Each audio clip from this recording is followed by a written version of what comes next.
June 24. చిన్న పిల్లలను నా యొద్దకు రానీయుడి, వారి నాటకపరచవద్దు. దేవుని రాజ్యము ఇలాంటి వారిది. మార్కు సువార్త 10వ అధ్యాయం 14వ వచనం.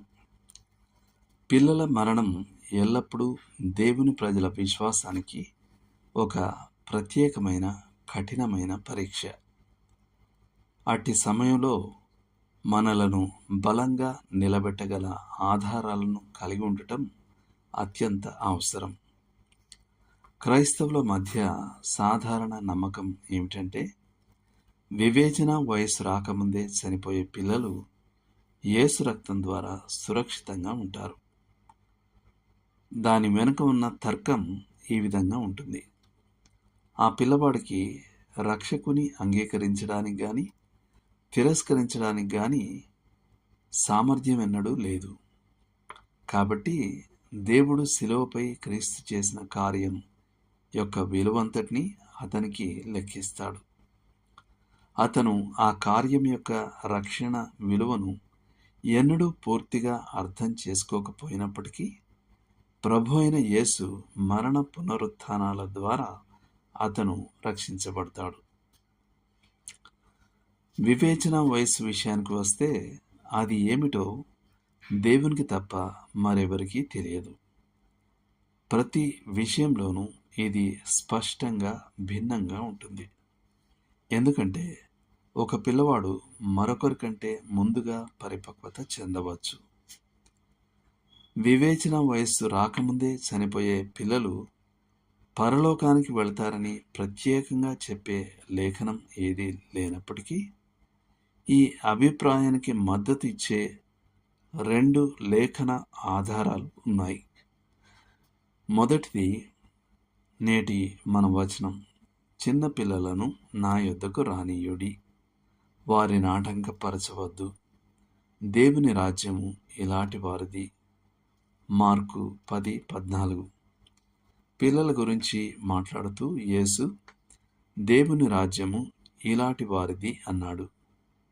వారు దేవుని రాజ్యంలో ప్రవేశించడానికి పెద్దవారు కావాలని ఆయన చెప్పలేదు, కానీ వారే దేవుని రాజ్యంలో ఉన్నవారికి చిహ్నంగా ఉన్నారు అని చెప్పారు.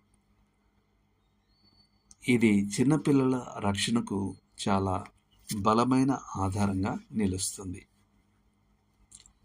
మరొక రుజువు ఈ విధంగా ఉంది: యేసు పెద్దల గురించి మాట్లాడుతున్నప్పుడు, నశించిన దానిని వెదకి రక్షించుటకు మనుష్య కుమారుడు వచ్చెను అని అన్నాడు.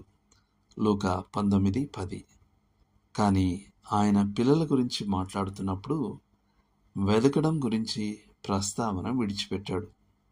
ఆయన కేవలం నశించిన దానిని రక్షించుటకు మనుష్య కుమారుడు వచ్చెను అని అన్నాడు.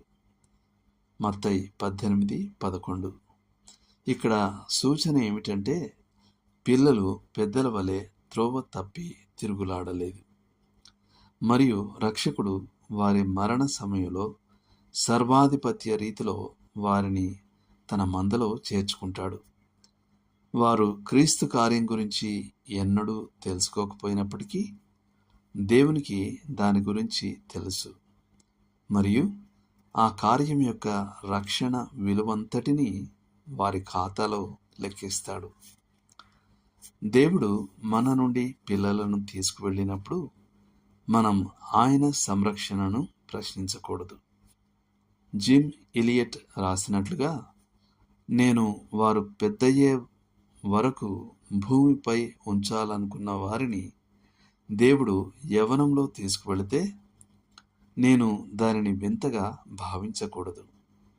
దేవుడు నిత్యత్వాన్ని ప్రజలతో నింపుతున్నాడు. నేను ఆయనను వృద్ధులకు వృద్ధురాండ్రకు మాత్రమే పరిమితం చేయకూడదు. దేవుడు మిమ్మల్ని దీవించును గాక.